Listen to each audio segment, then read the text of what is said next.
반갑습니다. 오늘은 서양 철학사 11번째 시간입니다. 오늘은 계몽주의와 계몽주의 시대의 인물들에 대해서 잠깐 살펴보도록 하겠습니다. 14세기에서 16세기에 르네상스가 일어나죠. 그리고 17세기에서 18세기에는 계몽주의가 일어나면서 인간 이성이 꽃을 활짝 피우게 됩니다. 자, 그러면 계몽주의란 무엇을 말하는 걸까요? 계몽주의란 많은 사람들이 진보의 혜택을 누리고 정신적인 삶을 만끽하며 좀 더 과학적으로 인간과 세계를 이해할 수 있게 하려는 교양적인 이상주의를 말합니다.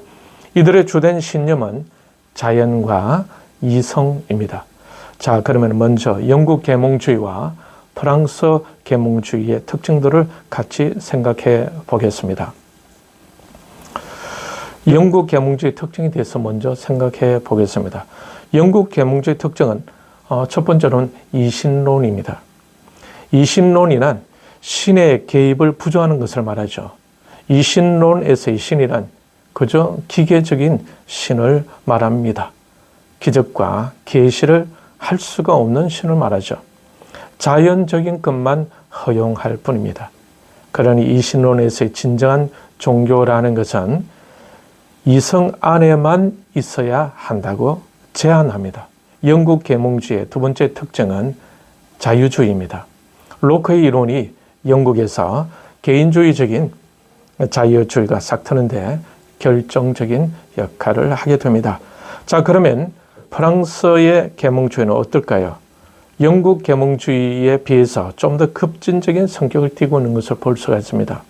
영국인의 사고는 전통적인 종교에 대해서는 비판을 하면서도 종교 자체에 대해서만은 긍정적인 입장을 취했습니다. 그런데 프랑스에서는 전통에 대해서 영국보다 훨씬 더 과격한 단절 형태로 나타납니다.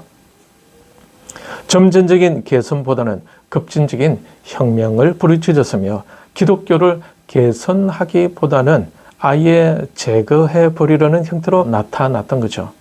그래서 프랑스에서는 무신론과 유물론이 번져 나가게 되었던 것입니다.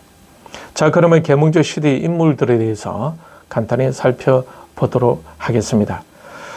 프랑스의 계몽 사상가이며 근세 철학에서 또 중요시해야 하는 그런 인물이 있는데 그 사람은 바로 몽테스키웨입니다.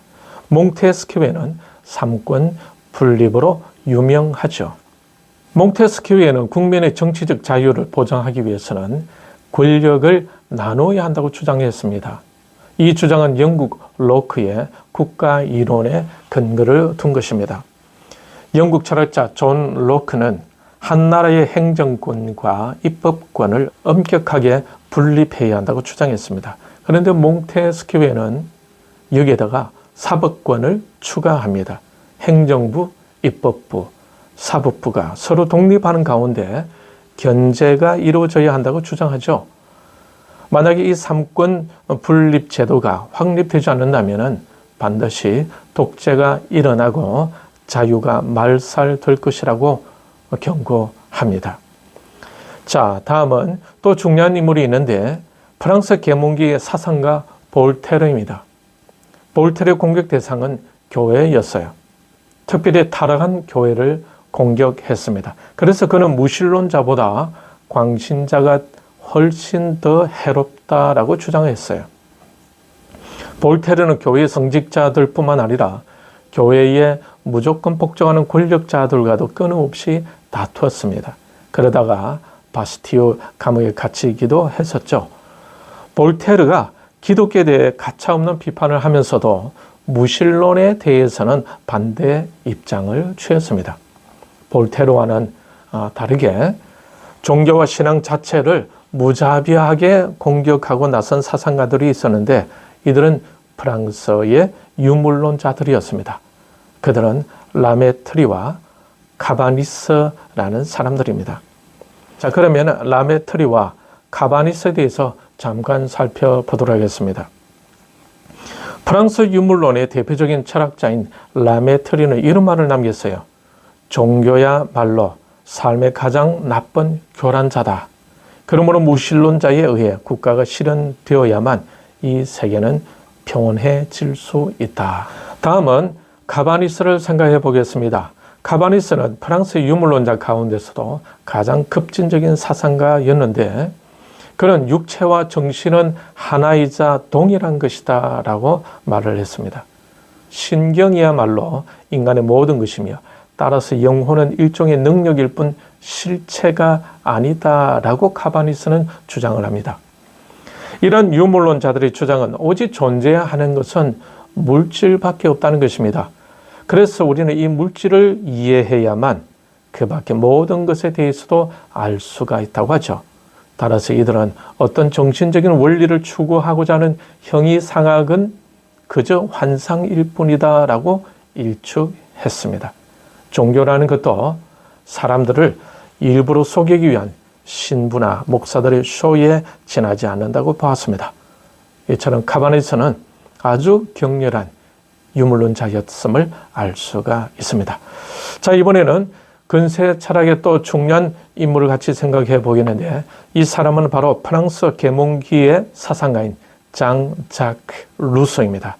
그는 그의 논문 학문과 예술론에서 예술과 학문이 인간 행복을 정진시켰다는 것에 동의하지 않았습니다. 예술이나 학문은 차라리 퇴화의 기념비라고 주장하죠. 사회에 불의가 횡행하기 때문에 법률 지식이 필요하게 되었고 덕이 땅에 떨어졌기 때문에 도덕과 철학이 필요해진 것일 뿐이다 라는 거죠. 그래서 루소는 다음같이 기도합니다. 하나님이여 우리로 하여금 지혜에서 벗어나게 해주소서. 우리의 행복을 정진시킬 가난한 상태로 되돌아가게 해주소서. 루소는 인간 사회의 불평등 원인에 대해서 이렇게 주장합니다. 사유재산을 갖도록 한 것이 인간 불평등의 첫 번째 원인이고 지배자와 피지배자로 갈라놓는 주인과 노예 관계가 제2의 화근이며 주인과 노예를 제도적으로 분명하게 대립시켜 놓은 권력의 자의성이 제3의 화근이다. 루소의 이런 관점은 후에 초기 공상적 사회주의와 마르크스 혁명 사회주의 사상으로 그 명맥이 이어져 가게 됩니다. 17세기, 18세기에 융성했던 계몽주의는 인간과 이성에 대한 존중과 진보와 과학에 대한 믿음, 그리고 자유와 평등을 주장했습니다. 이와 같은 계몽주의를 거치면서 개인주의적인 자유주의가 점점 더 싹트가게 되었던 것입니다. 이 개인주의적인 자유주의는 현대 철학에 와서는 기존 전통에 대한 해체주의로 발전하게 됩니다. 자, 오늘은 여기까지입니다. 영국과 프랑스의 계몽주의 특징과 계몽주의 시대의 인물들을 잠깐 살펴보았습니다. 다음 시간에는 칸트의 비판 철학에 대해서 같이 생각해 보겠습니다. 여기까지 시청해 주셔서 감사합니다. 다음 시간에 또 뵙도록 하겠습니다. 감사합니다.